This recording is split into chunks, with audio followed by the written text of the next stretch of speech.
Hi guys, welcome back to Veshi classes. तो आज के सेशन में हम करने वाले हैं रेशियो एंड प्रपोर्शन। ओके, और अगर आप लोग यहाँ पे लेक्चर स्क्रीनिंग की प्रिपरेशन कर रहे हैं तो आप वेशी क्लासेस ऐप को गूगल प्ले स्टोर से डाउनलोड कर सकते हैं और वहाँ से अपनी प्रिपरेशन कर सकते हैं। तो रेशियो एंड प्रपोर्शन में चलिए बात करेंगे कुछ इंपॉर्टेंट क्वेश्चंस की और देखते हैं कि किस तरह के क्वेश्चन आपके पूछे जा सकते हैं।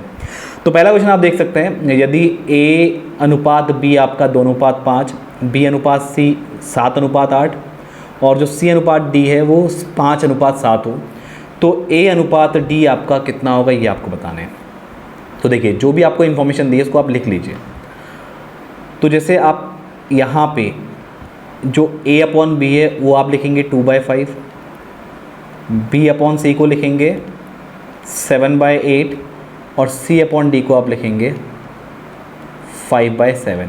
तो अगर इन तीनों को मल्टीप्लाई किया जाए, थोड़ा ध्यान से देखिएगा, इनको आपस में मल्टीप्लाई किया जाए तो आपको क्या मिलेगा, 2/5 इंटू 7/8 इंटू 5/7। और यहाँ से देखेंगे B से B कैंसिल, C से C कैंसिल, तो यहाँ पे A/D आपको मिल रहा है। और यहाँ पे देखेंगे आप 5 से 5 कैंसिल, 7 से 7 कैंसिल, 2 1 2, 2 4 8, तो आपको कितना मिल रहा है 1/4। तो A/D कितना आ गया आपका 1/4, यानी कि ऑप्शन डी आपका क्या होगा, राइट आंसर होगा। आगे बढ़ते हैं। अगला क्वेश्चन है आपका 1/A ratio 1/B ratio 1/C is equal to 3:5:6। तो ABC का रेशियो क्या होगा ये आपको बताना है। तो देखिए, यहाँ से आप इसको रेशियो को ब्रेक कर सकते हैं। आप लिख सकते हैं 1/A is equal to 3x, 1/B is equal to 5x और 1/C आप लिख सकते हैं 6x। तो यहाँ से A कितना निकलेगा 1/3x, B कितना निकलेगा 1/5x और C निकलेगा 1/6x। तो आप इनका रेशियो निकालना है आपको। तो A ratio B ratio C आपका हो जाएगा, रेशियो ऑलरेडी यहाँ पे है, 1/3x ratio 1/5x ratio 1/6x। x से x तो कैंसिल हो गया भैया, तो ये बचा कितना 1/3 डिवाइड में 1/5, मतलब रेशियो में 1/5 और रेशियो में 1/6। यहाँ पे काम कीजिए, आप तीनों का 3, 5 और 6 का ले लीजिए एलसीएम, तो ये कितना आएगा 30 निकल के आएगा। तो 3 10 जा 30, यहाँ पे ऐसे लिख लीजिए, अदरवाइज़ आप कंफ्यूज हो जाएंगे। तो 3 10 जा 30, 10 को 1 से मल्टीप्लाई करेंगे 10 आएगा। उसके बाद 5 6 जा 30, 6 को 1 से मल्टीप्लाई करेंगे 6 आएगा। 6 5 जा 30, 5 को 1 से मल्टीप्लाई करेंगे 5 आएगा। अभी 30 30 भी आपका कैंसिल हो जाएगा, तो कितना आ रहा है 10:6:5। तो 10:6:5 आपका आंसर है, जो कि आप देख सकते हैं ऑप्शन सी में है। आगे बढ़ते हैं। अब अगला क्वेश्चन देखिए, 5A is equal to 3B is equal to 2C। तो आपको बताना है कि A ratio B ratio C कितना होगा। एक काम कीजिए, तीनों बराबर हैं तो इसको आप ऐसे लिख सकते हैं, इसको मैं K के इक्वल मान ले रहा हूँ। तो यहाँ से जब आप A निकालेंगे, यानी 5A को K के साथ इक्वेट करेंगे, तो A का मान कितना निकल के आएगा K/5। इसी तरह 3B को K से इक्वेट करेंगे तो B का मान कितना निकल के आएगा K/3। In the same way अगर 2C को K के साथ इक्वेट करेंगे तो C का मान निकल के आएगा K/2। तो बस इन तीनों का रेशियो लेना है। तो A ratio B ratio C कितना आएगा आपका K/5 ratio K/3 ratio K/2। तो K से K आपका कैंसिल हो जाएगा, राइट। अब ये 1/5 1/3 और 1/2 आपका बच रहा है। तो 5 3 और 2 का आप एलसीएम लीजिए, तो एलसीएम कितना आएगा इसका 30। तो यहाँ पे 30 आप ऑलरेडी लगा दीजिए।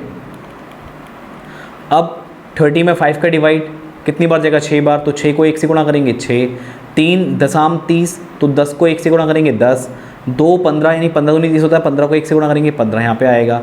तो 30 से 30 आपका कैंसिल हो गया, तो 6:10:15। तो ये आपका आंसर है, जो कि आप देख सकते हैं ऑप्शन ए में है। आगे बढ़ते हैं। अब अगला क्वेश्चन देखिए, यदि A+B ratio B+C ratio C+A, ये 6:7:8 है और ABC की वैल्यू आपको 14 दी है, तो C का मान कितना होगा ये आपको बताना है। तो एक काम करते हैं, यहाँ से A+B कितना निकल के आएगा 6x, B+C निकल के आएगा 7x और C+A निकल के आएगा 8x। अगर तीनों को ऐड कर दें, तीनों इक्वेशन को अगर ऐड कर दें, तो A भी 2 बार, B भी 2 बार, C भी 2 बार, तो twice of A + B + C निकल के आएगा। और यहाँ तीनों जोड़ेंगे आप तो 7 6 13, 13 8 20 और 21x निकल के आएगा। और ABC का मान आपको 14 दिया हुआ है, तो यहाँ पे 2 × 14 कीजिए, तो ये 21x हो जाएगा। तो ये आपका हो गया 7 दूनी 14, 7 तियां 21, तो यानी कि 4, 2 दूनी 4 बराबर 3x। तो x का मान, यहाँ से x का मान कितना आ गया 4/3। निकालना क्या है आपको, c का मान निकालना है। तो एक काम कीजिए, इस c के मान को निकालने के लिए आपको a + b चाहिए। a + b क्यों चाहिए बताता हूँ, ध्यान दीजिएगा। ये जो आपका a + b = 5x है ना, सॉरी 6x है, तो यहाँ पे आप x का मान डाल दीजिए, यानी a + b आपका निकल जाएगा बड़े प्यार से। तो x का मान 4/3 है, तो 3 दूना 6 और 4 दूनी 8, तो a + b का मान कितना आ गया 8 आ गया। अब इस a + b के मान को कहाँ डाल दीजिए, यहाँ पे डाल दीजिए, बस आपका c निकल जाएगा। तो ये 8 + c = 14, तो c = 14 - 8 दैट इज़ 6। तो c का मान कितना आ गया आपका 6 निकल के आ गया। और ये आप देख सकते हैं कहाँ पे, ऑप्शन ए में है। आई होप आपको समझ में आ गया होगा। अब अगला क्वेश्चन है, अमित, सुमित और विनीत 2800 रुपये की राशि आपस में क्रमशः 5:6:3 के अनुपात में बांटते हैं। यदि प्रत्येक के हिस्से में 200 रुपये की वृद्धि कर दी जाए तो उनके हिस्से का नया अनुपात क्या होगा। तो ध्यान दीजिए, 2800 क्या है, यहाँ पे 2800 रुपये की धनराशि है और किस रेशियो में आपका 5:6:3 में। तो एक काम करेंगे आप, यहाँ पे आप तीनों को ऐड कर दो, क्योंकि आप इसको 5x, 6x और 3x ले सकते हैं। यानी ये आपका हो गया ये अमित का हिस्सा, ये सुमित का और ये विनीत का। तीनों को ऐड करेंगे आप तो 2800 आना चाहिए। तो 6 5 11, 11 3 14, तो 14x = 2800। x का मान कितना आ गया 14 दूनी 28, तो ये आपका 200 निकल के आया। यानी सबके पास कितनी धनराशि है, आपको x मिल चुका है, x से सबको गुणा कर दीजिए। तो ये हो जाएगा आपका 1000, ये हो जाएगा 1200 और ये हो जाएगा 1800, सॉरी 3 दूना 6, 600 करेक्ट। यानी 5 दूना 10 1000 रुपये और 6 दूनी 12 1200 और 3 दूना 6 यानी 600। अब इसमें 200 और जोड़ना है, तो 200 जोड़ दीजिए। 200 जोड़ना है, 1200 नहीं है, ठीक है, ध्यान रखना। तो ये 1200 हो जाएगा, 1000 + 200, और ये हो जाएगा आपका कितना 14 और 2 यानी सॉरी 12 और 2 1400, और ये हो जाएगा 800। अब इसका रेशियो आपको निकालना है। तो भाई 0 से 0 तो कैंसिल हो गए, तो ये बचा 12:14:8, 2 6 = 12, 2 7 = 14, 2 4 = 8, तो 6:7:4। ये आपका आंसर निकल के आएगा, जो कि आप देख सकते हैं ऑप्शन बी में है। काफ़ी अच्छा सवाल था, आई होप आपको क्लियर होगा। आगे बढ़ते हैं। अब यहाँ पे बोला है ₹370 को ए बी सी में इस प्रकार बांटा जाता है कि ए का हिस्सा अपॉन बी का हिस्सा बराबर बी का हिस्सा अपॉन सी का हिस्सा बराबर 3/4, तब ए का हिस्सा कितना होगा। तो इतना तो क्लियर है कि भाई 370 इन तीनों को जोड़ के आएगा, इन तीनों के हिस्से को जोड़ोगे तो 370 जोड़ के आना चाहिए। अब यहाँ पे ए का हिस्सा निकालना है, तो ए को तो चेंज करना ही नहीं है, ए एज इट इज़ रहेगा। इसको आप थोड़ा ऐसा लिख सकते हैं, ए अपॉन बी बराबर बी अपॉन सी बराबर 3/4। तो b का मान a के टर्म में निकाल दीजिए। तो अगर मैं a अपॉन बी को 3/4 के इक्वल करूँ, ध्यान से समझना, बहुत आसान है। तो यहाँ से b की वैल्यू निकलेगी 4a/3, b का मान यहाँ रख दो प्लस c। अगर मैं इन दोनों को कंपेयर करूँ तो c का मान कितना निकलेगा 4/3b, ये c का मान है। तो c का मान पहले आप रख दो 4/3b। अब b का मान कितना है 4/3a, तो मैं b को यहाँ से हटा रहा हूँ, इनटू कर रहा हूँ और इसकी जगह डाल रहा हूँ 4a/3। तो ये सबको जोड़ के कितना आना चाहिए 370, बस यहाँ से a आप निकाल दो।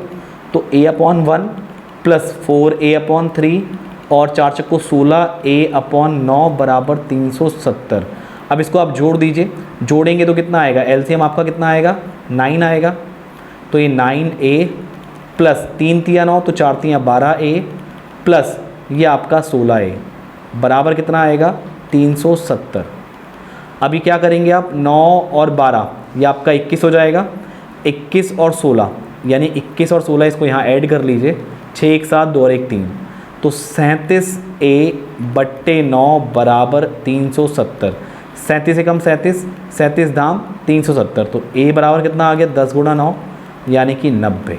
तो a का हिस्सा कितना आएगा 90 रुपये आएगा, जो कि आप ऑप्शन डी में यहाँ पे देख सकते हैं। आगे बढ़ते हैं।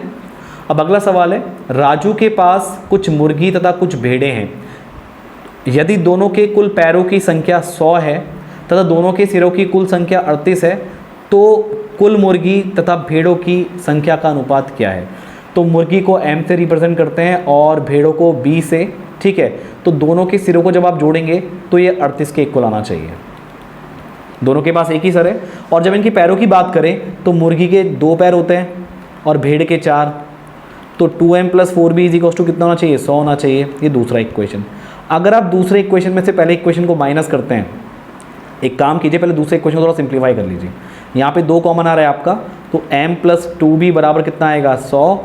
यानी कि यहाँ पे आप थोड़ा सिंप्लीफाई करेंगे तो m + 2b निकल के आएगा 50।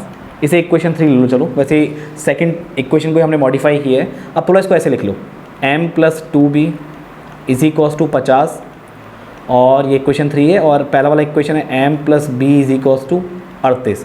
तो तीसरे में से अगर पहले वाले इक्वेशन को माइनस करते हैं तो m से m कैंसिल, 2b - b, यानी भेड़ कितनी आ गई आपका 50 में से आप 38 माइनस करेंगे तो 12 आपको भेड़ें मिलेंगी, राइट। 10 में से 8 गया 2 और 4 में 3 गया 1।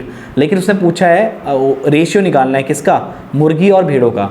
तो आप एक काम कीजिए, पहले आप मुर्गियाँ निकाल लीजिए। तो b की वैल्यू किसी में भी डाल दीजिए। मान ली मैं पहले इक्वेशन में डालता हूँ, तो m + 12 = 38। तो m बराबर कितना आएगा, 38 - 12, जो कि आपका निकल के आएगा यहाँ पे 6 और यहाँ पे 2।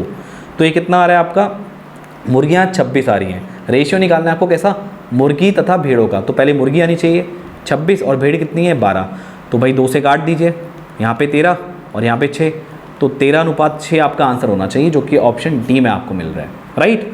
आगे बढ़ते हैं। अगला सवाल देखिए, 12 तथा 18 के तृतीयानुपाती और 49 तथा 81 के मध्यानुपाती का अनुपात क्या है, ये आपको बताना है। तो 12 तथा 18 के तृतीयानुपाती की बात करें तो 12 यहाँ पे 18 यहाँ पे, उसका तृतीयानुपाती यहाँ पे होना चाहिए। तो इसमें रिलेशन क्या होता है कि 12/18 बराबर 18/x होना चाहिए। क्रॉस मल्टीप्लाई कीजिए तो 12x बराबर 18 × 18 होगा। तो यहाँ से x का मान कितना आएगा, 18 × 18/12। तो 6 दूनी 12, 6 3 18 और 2 नाम 18, तो 9 3 27। तो भाई इसका जो तृतीयानुपाती है वो 27 आ गया। और इन दोनों का मध्यानुपाती निकालते हैं, यानी 49 यहाँ पे x होगा और यहाँ पे 81 होगा। चलो, आपने यहाँ पे x ऑलरेडी यूज़ कर लिया तो यहाँ पे y ले लो। तो इसमें रिलेशन क्या बनेगा भाई, 49/y = y/81। क्रॉस मल्टीप्लाई कीजिए तो y का स्क्वायर कितना आएगा, 49 × 81। तो यहाँ से y कितना निकलेगा आपका, स्क्वायर रूट ऑफ 49 × 81, यानी कि 7 × 9, तो 9 7 63, तो y 63 आ गया। निकालना क्या भाई, इन दोनों का अनुपात। तो भाई पहला वाला कितना है 27, दूसरा कितना निकल के आया 63। तो भाई 9 3 27, 9 7 63, तो 3:7 आपका आंसर होगा, जो कि आप ऑप्शन डी में यहाँ पे देख सकते हैं। आगे बढ़ते हैं। अनुपात 15:19 के प्रत्येक पद में से कौन सी संख्या घटाने पर इसका नया अनुपात 3/4 हो जाएगा। तो कौन सी बड़ी बात है भैया, 15/19 है, मान लो हम x घटा रहे हैं, तो x घटाने के बाद वो अनुपात कितना हो जाएगा, 3:4। क्रॉस मल्टीप्लाई कीजिए, 4 को 15 - x से गुणा कीजिए और 3 को कीजिए 19 - x से गुणा। तो भाई ये आएगा 15 चौको 60 - 4x, और ये आएगा 19 3 57 - 3x। तो भाई x को एक तरफ कीजिए, तो यहाँ पे 60 - 57 करिए, मतलब वेरिएबल को एक तरफ और जो आपके कांस्टेंट है उनको एक तरफ। तो 57 यहाँ पे कितना है, ये आपका आएगा नेगेटिव का 3x ऑलरेडी यहाँ पे है, इसको ये कुछ नहीं है आपका, और ये प्लस का 4x यहाँ आ जाएगा। तो भाई कितना बचेगा 3, और यहाँ पे -3x + 4x, यानी सॉल्व करेंगे तो x का मान कितना आ गया, 3 आ गया। यानी 3 घटाएंगे तब जाके अनुपात 3:4 होगा, यानी ऑप्शन डी आपका राइट आंसर होगा। आगे बढ़ते हैं, और ये आपका आखिरी क्वेश्चन है। एक बैग में 1 रुपये के, 50 पैसे के तथा 25 पैसे के सिक्के 2:3:5 के अनुपात में है। यदि बैग में कुल 114 रुपये हों तो 50 पैसे के सिक्कों का मूल्य ज्ञात कीजिए। तो भाई इसको आप सिक्के पहले ऐसे लिख लीजिए, 2x 3x 5x, यानी 1 रुपये के हैं भाई, 1 रुपये वाले 2x हैं, और 50 पैसे वाले 3x हैं, और 25 पैसे वाले भाई 5x हैं। इतने सिक्के हैं आपके पास। अब उसने बोला भाई कुल रुपए 114 हो रहे हैं, यानी अगर इनकी वैल्यू निकाली जाए तो 2x × 1, 2x की अगर 1 रुपये के इतने सिक्के हैं तो उनकी वैल्यू कितनी होगी, 2x × 1, क्योंकि आप उसको अगर उसकी वैल्यू से मल्टीप्लाई करेंगे तो आपकी कॉस्ट निकल के आएगी। तो भाई ये 1 रुपये के सिक्के की जो कॉस्ट बनेगी आ गई, प्लस अभी 50 पैसे के 3x सिक्के हैं, 50 पैसे यानी पैसे हैं, इसको रुपये में कन्वर्ट कर लीजिए, यानी आधा रुपया। तो ये 3x से गुणा करेंगे तो इन 50 पैसे के सिक्कों की जो वैल्यू होगी वो आपको मिल जाएगी, प्लस अब 25 पैसे के 5x हैं, तो भाई आप 25 पैसे को रुपए में कन्वर्ट करेंगे तो 1/4 होगा, 1/4 यानी चौथाई हिस्सा है रुपए का, तो 1/4 रुपये होगा, गुणा 5x करेंगे तो आपको 25 पैसे के सिक्कों की वैल्यू मिल जाएगी। अब जब तीनों की वैल्यू को जोड़ेंगे तो ये 114 रुपये के बराबर होना चाहिए। बस अब क्या, तो सॉल्व करना है, तो 2x + 3x/2 और ये आएगा आपका 5x/4 बराबर 114। तो भाई एलसीएम ले लो, तो 1 2 4 का एलसीएम तो भाई साहब 4 ही आना चाहिए। तो यहाँ पे आएगा 4 में 1 का भाग लगाएंगे 4 बार, तो 4 दूनी 8x प्लस अब 4 में 2 का भाग लगाएंगे 2 दूनी 4, तो 2 3 6x और यहाँ पे आएगा 4 में 4 का भाग एक बार गया, तो यहाँ पे 1 गुणा 5x यानी 5x आएगा बराबर 114। तो 8 6 14, 14 और 5 कितना आएगा 19, तो 19x यहाँ पे मैं क्रॉस लगा दे रहा हूँ क्योंकि इसके बाद क्रॉस नहीं मतलब एक लाइन ड्रॉ कर दे रहा हूँ ताकि आप कंफ्यूज ना हो जाएं। तो ये 19x 6 5 11 8 19, 19x/4 बराबर 114। तो 19 से कम 19, 19 6 114, तो x बराबर 6 गुणा 4 आएगा, तो x का मान निकल के आया 24, करेक्ट। तो यहाँ पे आपका x का मान 24 निकल के आया, यानी आपको पता लग गया कि 2x 3x और 5x, यानी 2x क्या है 1 रुपये के सिक्के, 3x क्या है 50 पैसे के सिक्के और पूछा भी उसने शायद 50 पैसे के सिक्के है। तो भाई 3 को x से गुणा कर दो, 3 गुणा आप 24 करोगे आपका आंसर आ गया, यानी 72, यानी 72 सिक्के हैं 50 पैसे की, जो कि आपका आंसर, सॉरी तो 50 पैसे के सिक्कों का मूल्य ज्ञात कीजिए, सॉरी माफ़ कीजिएगा, ये आपके कितने निकल के आए, ये आपके सिक्के निकल के आए हैं, जो आपने निकाला ना 72, ये आपके सिक्के निकल के आए। लेकिन उसने पूछा मूल्य क्या होगा, तो भाई मूल्य मतलब आपका 72 आपके सिक्के हैं 50 पैसे के और एक सिक्के का वैल्यू कितना है, आधा रुपया, तो ये निकल के आएगा 36 रुपये, ठीक है। तो 36 रुपये आपका आंसर होगा, जो कि ऑप्शन बी है। तो आई होप गाइज ये सारे क्वेश्चन आपको समझ में आ गए होंगे। तो अगर आप यहाँ पे लेक्चरर स्क्रीनिंग की प्रिपरेशन कर रहे हैं तो वेजश्री क्लासेस ऐप को गूगल प्ले स्टोर से डाउनलोड करना मत भूलना। मैं मिलता हूँ आपको नेक्स्ट सेशन में। आज के सेशन में इतना ही, थैंक यू।